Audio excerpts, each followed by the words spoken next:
ನಮ್ಮ ಅಪ್ಪು ಸರ್ ಯಾವತ್ತಾದ್ರೂ ಇದೇ ವಿಷಯನ ಒಂದು ದೊಡ್ಡ ಮಾಧ್ಯಮದಲ್ಲಿ ಕೇಳಿದ್ರು ಅಪ್ಪು ಸರ್ಗೆ. ಅವರೊಂದು ಹೇಳಿದ ಮಾತಿದೆ, ಫ್ಯಾನ್ ವಾರ್ ಬೇಡ, ಎಲ್ಲ ಕನ್ನಡ ಸಿನಿಮಾನ ಫಸ್ಟ್ ನೋಡಿ ಅಂತ. First day first show Kannada cinema ನೋಡಿ, ಸ್ಟಾರ್ ವಾರು ಯಾಕೆ ನಾವು ಒಂದೇ ಗೆಲ್ಲಿ.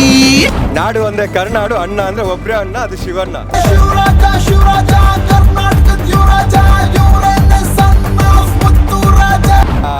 ಅಭಿನಯಕ್ಕೆ ಚಕ್ರವರ್ತಿ ಸುದೀಪ್ ಅಣ್ಣ, ಅದೇ ಕರ್ನಾಟಕ ಚಕ್ರವರ್ತಿ ಶಿವಣ್ಣ. ಶಿವಣ್ಣ ಹಿಂಗೆ ಬಂದ್ಬಿಟ್ಟು ಹಿಂಗೆ ಕಣ್ಣು ಹಿಂಗೆ ತರಿಸಿದ ತಕ್ಷಣ ನಿಮ್ದು ಮೈ ಕೂದಲುಗಳೆಲ್ಲ ಹಿಂಗೆ ಎದ್ದು ಹಿಂಗೆ ನಿಂತಿರುತ್ತೆ. ಸೊ ಒಂದೊಂದು ಆ್ಯಕ್ಟಿಂಗನ್ನು ನರ್ತನ್ ಸರ್ ಒಂದೊಂದು, ಯಾಕಂದರೆ ನಮ್ಮ ಶಿವಣ್ಣ ಇದೇ ಮಾತನ್ನು ಹೇಳಿದರು, ಒಂದೊಂದು ಸೂಕ್ಷ್ಮವಾದ ವಿಚಾರನ ಅಷ್ಟೊಂದು ನೀಟಾಗಿ ಕಟ್ಕೊಟ್ಟಿದ್ದಾರಂತ. ಅದು ನೀಟಾಗಿ ಇದರಲ್ಲಿ ಕಾಣ್ತಾ ಇದೆ. ಒಂದು ಸಣ್ಣ ಒಂದು ವಿಷಯನೂ ಇಷ್ಟೊಂದು ಅಂದರೆ ಅದಕ್ಕೂ ಇಂಪಾರ್ಟೆಂಟ್ ಇದೆ. ಅಂದರೆ ಒಂದು ಯಾವುದೋ ಒಂದು ವಿಷಯದಲ್ಲಿ ಸ್ವಂತ ಒಬ್ಬ ಬಾಮೈದ ಸಾಥ್ ಬೇಕು ಅಂದಾಗ, ಇಲ್ಲ ಜನರಿಗೋಸ್ಕರ ಯಾರನ್ನೂ ಬಿಟ್ಕೊಡಲ್ಲ, ಆ ಥರ ಒಂದು ಡೈಲಾಗು ಅದೆಲ್ಲ ನಮಗೆ ಇನ್ಸ್ಪಿರೇಷನು.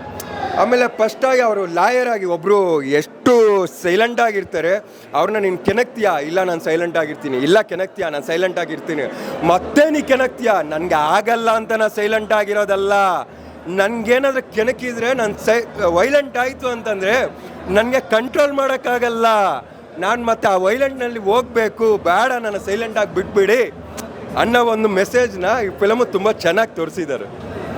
ಸಿನಿಮಾಗೆ ನಿಮ್ಮ ರೇಟಿಂಗಾ? ನಾವು ಶಿವಣ್ಣನ ಫಿಲ್ಮ್ಗೆ ರೇಟಿಂಗ್ ಕೊಡುವಷ್ಟೆಲ್ಲ ದೊಡ್ಡವು ನಾನು ಆಗಿಲ್ಲ, ಫಸ್ಟ್ ಆಫ್ ಆಲ್ ಹೇಳ್ತಾ ಇದ್ದೀನಿ.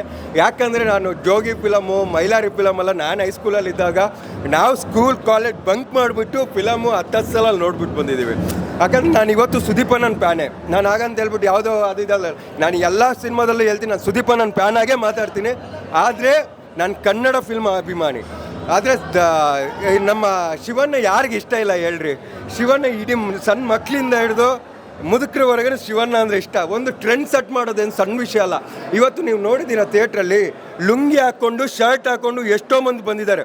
40 ವರ್ಷದಿಂದ 50 ವರ್ಷವರೆಗೂ ಅದನ್ನು ಬಂದಿದ್ದಾರೆ. ಸಣ್ಣ ಹುಡುಗರು ಏನೋ ಹಾಕ್ಕೊಂಬರ್ತೀವಿ, ಅದೆಲ್ಲ ಸೆಕೆಂಡ್ರಿ.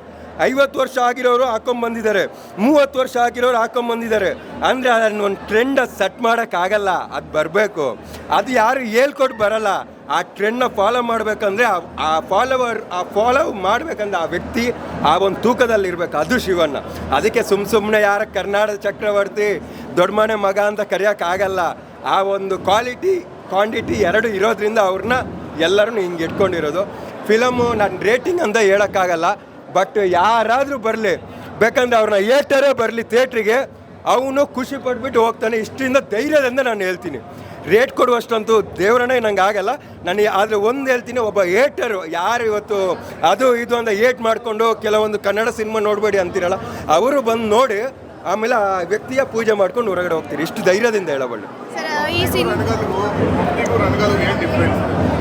ಮಫ್ತಿಯಲ್ಲಿ ನಿಮಗೆ ಮಫ್ತಿ ರಣಗಲ್ಗು ಅಂತಂದರೆ, ಮಫ್ತಿಯಲ್ಲಿ ನಿಮಗೆ ವೈಲೆಂಟ್ನ ಯಾಕೆ ವೈಲೆಂಟ್ ಆದ ಅನ್ನೋದನ್ನ ಅರ್ಧದಲ್ಲಿ ತೋರಿಸ್ತಾರೆ. ಅದೇ ನಿಮಗೆ ರಣಗಲಲ್ಲಿ ಒಬ್ಬ ಸೈಲೆಂಟ್ ಆಗಿರೋನ್ನ ಇದೇ ಸಮಾಜ ಯಾವ ಥರ ಇವನ್ನ ವೈಲೆಂಟ್ ಮಾಡ್ತು, ಯಾಕೆ ಮಾಡ್ತು, ಅದು ಒಬ್ಬ ಮನುಷ್ಯ ವೈಲೆಂಟ್ ಆಗೋಕ್ಕೆ ಯಾವ ಕಾರಣಗಳೇನು ಅನ್ನೋದನ್ನ ಮಫ್ತಿ ಮತ್ತು ಭೈರತಿ ರಣಗಲ್ಗೆ ಇರೋ ವ್ಯತ್ಯಾಸ. ಅದನ್ನ ತುಂಬ ಚೆನ್ನಾಗಿ ನೀಟಾಗಿ ಅದನ್ನು ತೆರೆ ಮೇಲೆ, ಯಾಕಂದರೆ ಸ್ಟೋರಿ 1000 ಮಂದಿ ಇವತ್ತು 100 ಕೋಟಿ ಎಲ್ಲ ಸಿನಿಮಾ ಬರ್ತಾಯಿದೆ. 100 ಕೋಟಿ ಮಾಡಿಬಿಟ್ಟು ನೀನು 1000 ಕೋಟಿ ತೆಗಿತೀನಿ, ಪ್ಯಾನ್ ಇಂಡಿಯಾ ಮಾಡ್ತೀನಿ ಅನ್ನೋದಲ್ಲ ಸಿನಿಮಾ. ನೀನು 10 ಕೋಟಿ ಹಾಕಿದ್ರು ನಾನು 10 ಕೋಟಿನೂ ಒಂದೇ ದಿನದಲ್ಲಿ ತಂದು ಕೊಡ್ತೀನಿ. ನಾನು 10 ಕೋಟಿ ಹಾಕಿದರೆ 100 ಕೋಟಿ ಆದರೆ ನನ್ನ ಕನ್ನಡ ಇಂಡಸ್ಟ್ರಿಯಲ್ಲಿ ತಂದು ಕೊಡ್ತೀನಿ ಅನ್ನೋ ತಾಕತ್ತು ಇದೆಯಲ್ಲ, ಅದು ಸಿನಿಮಾ. ಆ ಸಿನಿಮಾಗೆ ತಾಕತ್ತು ಇದು ತೋರಿಸುತ್ತೆ ಅಂತ ಹೇಳ್ತೀನಿ ಧೈರ್ಯದಿಂದ. 2 ಕ್ಯಾರೆಕ್ಟರ್ ಹೇಳೋಕ್ಕೆ ಇಷ್ಟಪಡ್ತೀನಿ. ಒಂದು, ಇದು ನನಗೆ ಪರ್ಸ್ನಲಾಗಿ ಫೀಲ್ ಆಗಿರೋದು, ಒಂದು ಆ ಸಿಸ್ಟರ್ ಕ್ಯಾರೆಕ್ಟರು.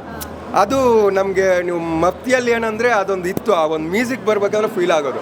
ಬಟ್ ಇದರಲ್ಲಿ ಆ ಒಂದು ನೀವು ಸ್ವಂತ ಯಾರಿಗಾದ್ರೂ ತಂಗಿ ಇದ್ದರೆ ಅವ್ರಿಗೆ ಆ ಫೀಲ್ ಆಗುತ್ತೆ. ನಾನು ಇಲ್ಲದವ್ರಿಗೆ ಅನಿಸುತ್ತೆ, ನಂಗೊಂದು ತಂಗಿ ಇರಬೇಕು ಅಂತ. ನಾನು ಹೇಳ್ತಾ ಇಲ್ವಾ, ನನಗೆ ತಾಯಿಗೆ ಪ್ರೀತಿ ಮಾಡೋದು ತೋರಿಸಿರೋದು ಶಿವಣ್ಣ ಜೋಗಿಯಲ್ಲಿ. ಆಮೇಲೆ ಒಂದು ಲವ್ವರ್ನೂ ಅಷ್ಟು ಲವ್ ಮಾಡ್ಬೋದಂತ ತೋರಿಸಿರೋದು ಮೈಲಾರಿಯಲ್ಲಿ.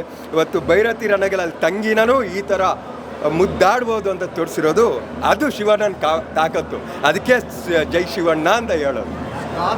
ಕಾಂಟ್ರವರ್ಸಿಗಳಲ್ಲಿ ಪ್ರಾಮಾಣಿಕವಾಗಿ ಬಂದು ಸಿನಿಮಾ ನೋಡ್ತಾರೆ ಅಂತ ಸರ್ ಖಂಡಿತ ಹೇಳ್ತೀನಿ. ಸ್ಟಾರ್ ವಾರ್ ಅನ್ನೋದು ನಾನು ಇದೊಂದು ಎಕ್ಸಾಂಪಲ್ ಆಗಿ ಹೇಳ್ತೀನಿ. 5 ಕೋಟಿ ಅಂತ ಅಂದ್ಕೊಳ್ಳಿ ಸರ್ ಕನ್ನಡಿಗರು, ಜಾಸ್ತಿ 7-7 ಕೋಟಿ ಅದಿದೆ ಹೇಳ್ತಾರೆ. 5 ಕೋಟಿ ಕನ್ನಡಿಗರಲ್ಲಿ ಒಬ್ಬನಿಗೆ ಫ್ಯಾನ್ಸ್ ಆಗಿ 1 ಕೋಟಿ 2 ಕೋಟಿ ಇರ್ಬೋದು. ಯಾವುದೋ ಒಬ್ಬನಿಗೆ ಫ್ಯಾನ್ಸ್ ಅಲ್ಲದ ಒಂದು ವರ್ಗ ಇದೆ. ಕನ್ನಡವನ್ನು ಪ್ರೀತಿಸೋ ಮನರಂಜನೆಗಾಗಿ ಮೂವಿ ನೋಡುವ ಒಂದು ಫ್ಯಾನ್ಸ್ ಇದೆ. ಅವ್ರನ್ನ 3 ಕೋಟಿ ಇದ್ದಾರೆ. ಆ 3 ಕೋಟಿಯಲ್ಲಿ 1 ಕೋಟಿ ಜನ ನೋಡಿದರೆ ಸಾಕು. ಆ ಕನ್ನಡ ಸಿನಿಮಾ ಗೆದ್ದಂಗೆ, ಎಲ್ಲ ಸಿನಿಮಾನೂ ಗೆದ್ದಂಗೆ. ಯಾಕಂದರೆ ಈ ಫ್ಯಾನ್ಸ್ ವಾರ್ ಅನ್ನೋದು ಅವ್ರವ್ರು ಮಾಡ್ಕೊಂಡಿರೋದು, ಅವ್ರವ್ರ ಸಂಘಟನೆ, ಅವ್ರವ್ರು ಮಾಡ್ಕೊಂಡಿರೋ ಒಂದು ಇದು. ಆದರೆ ಇವತ್ತು ಅದನ್ನು ಬಿಟ್ಬಿಟ್ಟು ಅವ್ರ ಫಿಲ್ಮ್ ನೋಡಬೇಡಿ, ಕನ್ನಡ ಫಿಲ್ಮ್ಗೆ ಹೋಗ್ಬೇಡಿ, ನಾವು ಅವ್ರ ಸ್ಟಾರ್ ನೋಡಿ ಇವ್ರ ಸ್ಟಾರ್ ಬಿಟ್ಟು ನೋಡ್ಬೇಡಿ. ಯಾರ್ರೀ ಕ್ರಿಯೇಟ್ ಮಾಡಿರೋದು? ನೀವೆಲ್ಲ ಯಾರ್ರೀ? ಕನ್ನಡ ನೀವು ಫ್ಯಾನ್ಸ್ಗಳಲ್ವಾ? ಫ್ಯಾನ್ಸ್ಗೆಲ್ಲ ಇಟ್ಕೊಳ್ಳೋಣ, ಹೂವಿನ ಅಭಿಷೇಕ ಹಾಕೋಣ, ನಿಮ್ಮದು ಕಟೌಟ್ ಹಾಕೋಣ, ಎಲ್ಲ ಇದು ಮಾಡೋಣ. ಆದರೆ ಕನ್ನಡ ಫಿಲ್ಮ್ಗೆ ಧಕ್ಕೆ ಆಗದಂಗೆ ನೋಡ್ಸೋಣ. ಪ್ರತಿಯೊಬ್ಬರ ಫ್ಯಾನ್ಗೂ ಪ್ರತಿಯೊಬ್ಬರಿಗೂ ಒಂದೊಂದು ರೀತಿಯಾಗಿದೆ. ಅದನ್ನು ನೀಟಾಗಿ ಕಟ್ಕೊಡಿ, ಇಷ್ಟ ನಾನು ಹೇಳೋದು. ಜೈ ಹಿಂದ್.